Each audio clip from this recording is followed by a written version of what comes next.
ये white house के जो प्रेस सेक्रेटरी हैं, इन्होंने क्वेश्चन प्लांट कर रखा है एक पत्रकार से कि तुम पूछो फिर हम उसका जवाब देंगे। इसके ऊपर बातचीत शुरू हो जाएगी। Hundreds of millions of dollars खर्च कर रहा है इजराइल और hundreds of millions of dollars खर्च कर रहा है यूएसए। रीजन ये है कि नवंबर में मिड टर्म इलेक्शंस होने वाले हैं अमेरिका में और ये फंस गया है। डोनाल्ड ट्रंप ये कह रहा है कि जितनी भी चीजें हमने मांगी थी लगभग सारी की सारी ईरान मान गया है।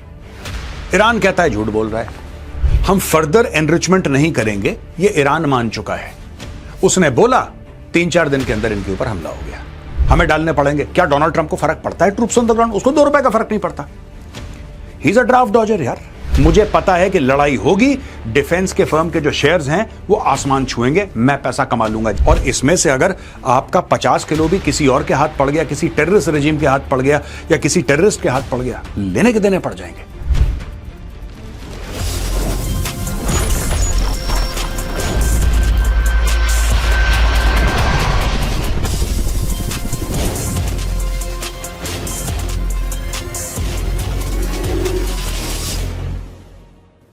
जय हिंद दोस्तों, मैं हूं मेजर गौरव आर्य और आप देख रहे हैं द चाणक्य डायलॉग्स। एक बहुत पुरानी कहावत है, अगर पहली बार कोई चीज हो वो है हादसा, दूसरी बार हो तो उसको इत्तेफाक कहते हैं, लेकिन अगर वो तीसरी बार हो जाए तो फिर वो दुश्मन की साजिश है। और ऐसा ही कुछ हो रहा है इस पूरे ईरान के वॉर में दोस्तों। यहां पे डोनाल्ड ट्रंप ये कह रहा है कि मैं तुम्हारे डीसैलिनेशन प्लांट्स उड़ा दूंगा, यानी कि खारा पानी को मीठा पानी बनाने वाला जो पूरी मशीनरी होती है डीसैलिनेशन, उसको मैं उड़ा दूंगा। और डोनाल्ड ट्रंप ये भी कह रहा है कि मैं तुमसे पैसा लेके मानूंगा। वहां पे पीट हेग्सेथ का एक अलग गेम चल रहा है दोस्तों। ये मैंने बोला ना, साजिश, तीसरी बार हो तो साजिश, ये है क्या? और यही चीज, यही चेतावनी गालिबाफ ने दी थी। गालिबाफ कौन है? जो ईरान की पार्लियामेंट का स्पीकर है।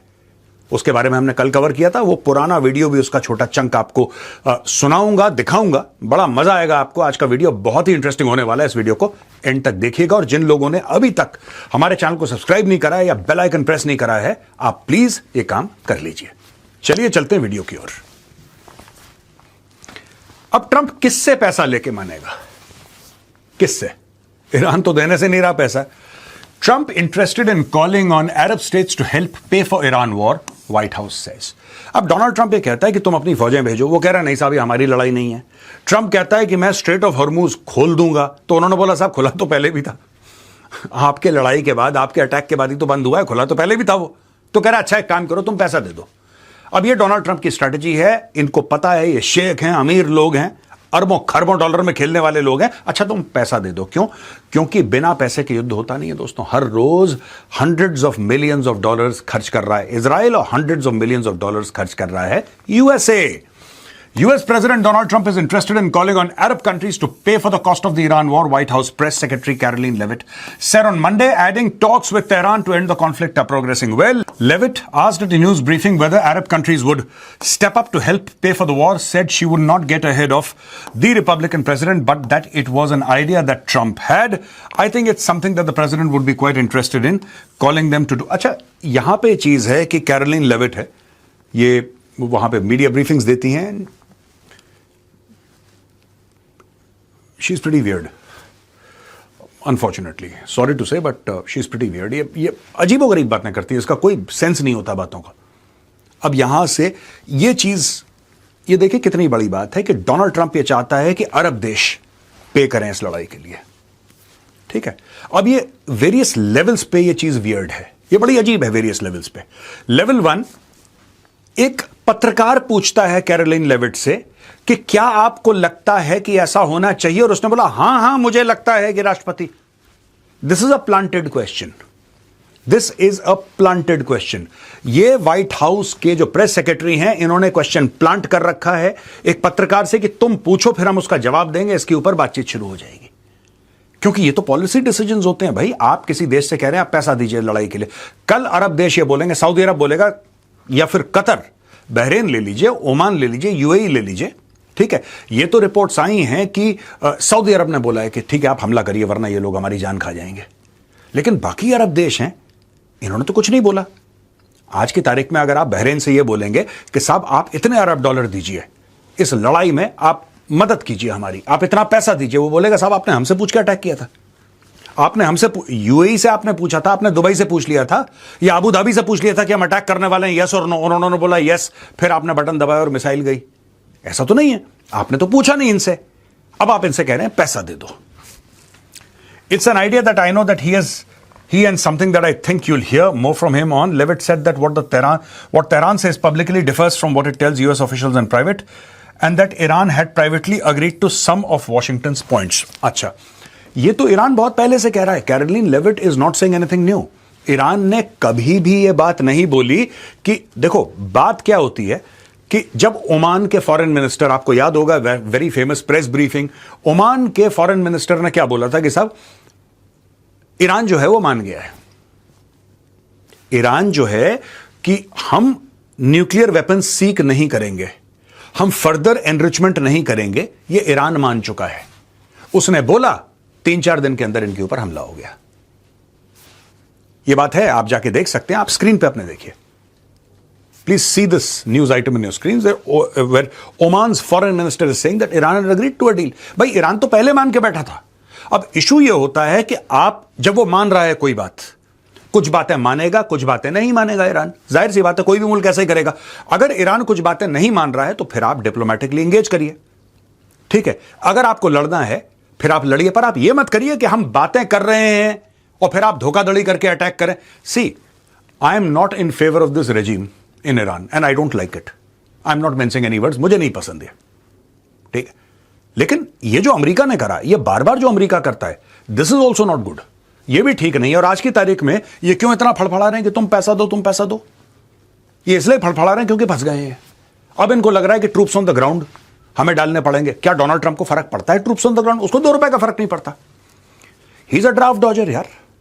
जब देश की सुरक्षा के लिए, जब वियतनाम वॉर के चलते इसको यह बोला कि भाई तुम जाके करो, तुम तुम भी ज्वाइन करो फौज और तुम लड़ो, इसने मना कर दिया। तो आज की तारीख में अगर हम डोनाल्ड ट्रंप को बोलें कि बहुत 30 मार, किसी और के बेटों को जंग में भेजना बहुत आसान होता है कि बगल के पड़ोसी का मर जाए कोई दिक्कत नहीं है, खुद के घर पे जब आती है तब प्रॉब्लम होती है। एक ये बात है, लेकिन अगर मुल्क को लड़ना है तो मुल्क को लड़ना है, यह भी बात सच है। प्रॉब्लम यह है कि यह क्यों करवा रहा है ये सब। The reasons are not okay. Reason यह है कि नवंबर में मिड टर्म इलेक्शंस होने वाले हैं अमेरिका में और यह फंस गया है। इसकी पॉपुलैरिटी रेटिंग जो है बहुत कम हो चुकी है। इसकी 50+ थी जब ये इलेक्ट हुआ था, अब इसकी नीचे आके बिलो 40 हो गई है। अब ये चीख रहा है, अब ये रो रहा है कि मैं हार जाऊंगा, फिर मुझे इंपीच कर देंगे। ये सारा का सारा ड्रामा वहां से कर रहा है।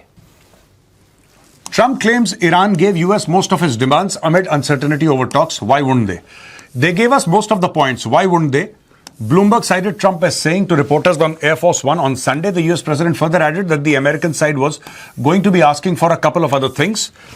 Meanwhile, Iran's foreign ministry spokesperson Ismail Baghei on Monday said that the mediating countries had indicated US willingness to negotiate.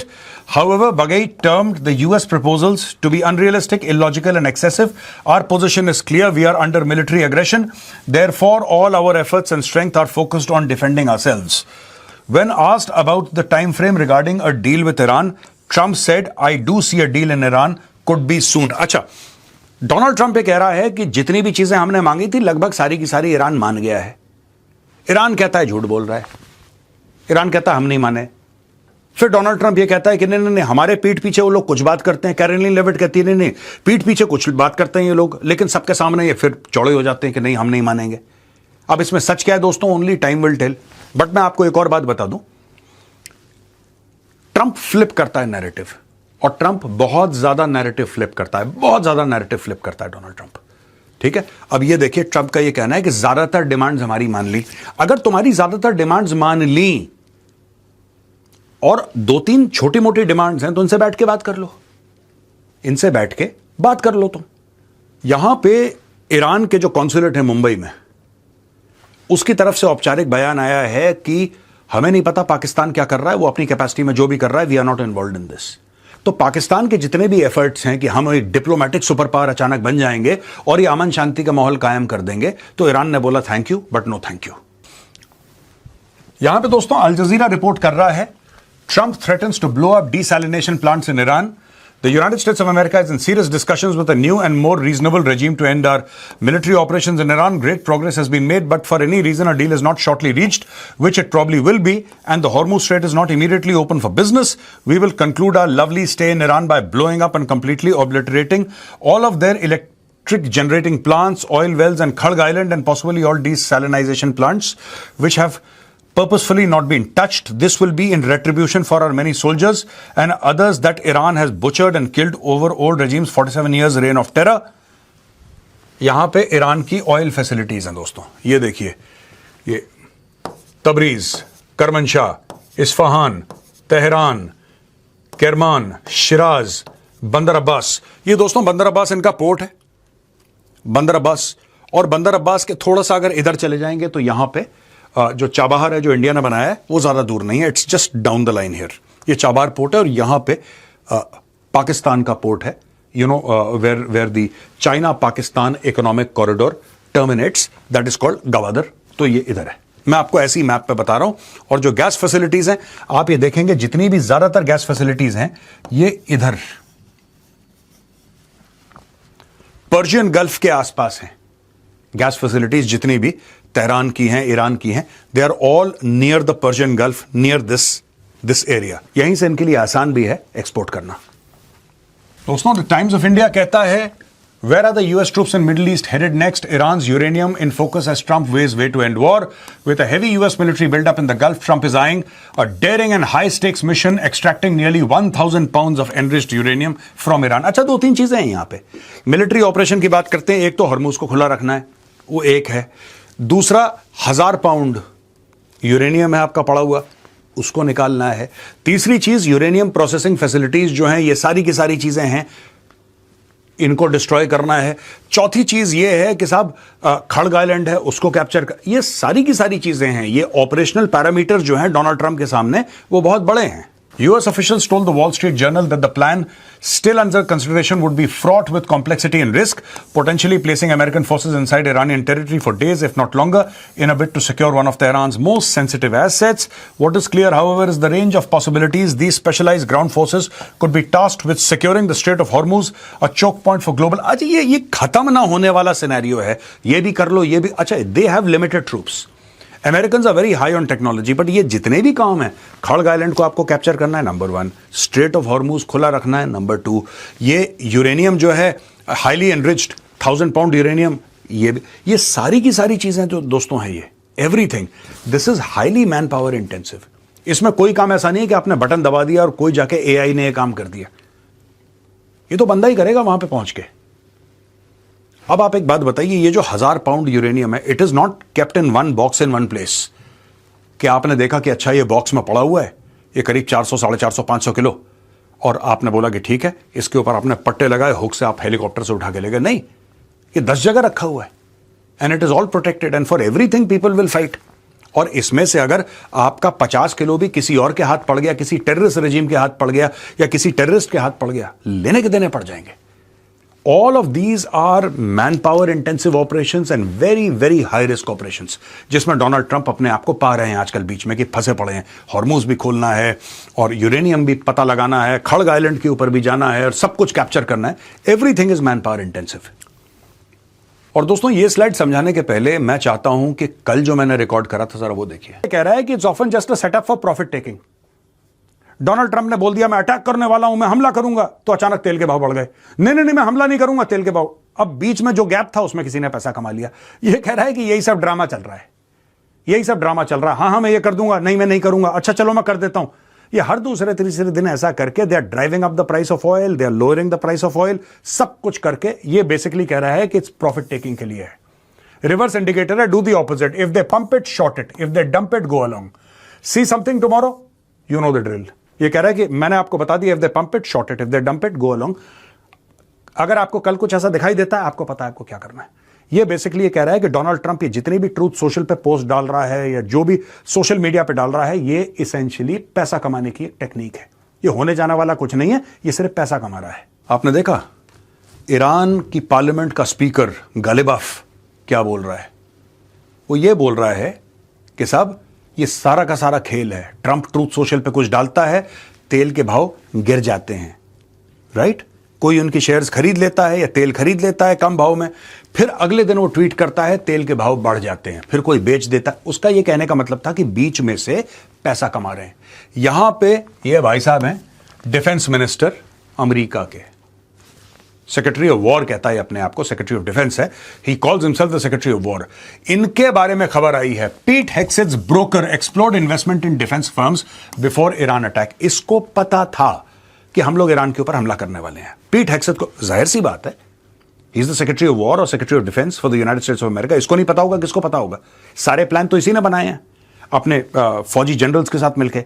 President से अप्रूवल इसने लिया है, राइट? उस कमरे में जेडी वैंस है, ट्रंप है, मार्को रूबियो है, पीट हेग्सेट है, यही तो लोग हैं, 4-5 लोग who are the decision makers की yes we should attack Iran.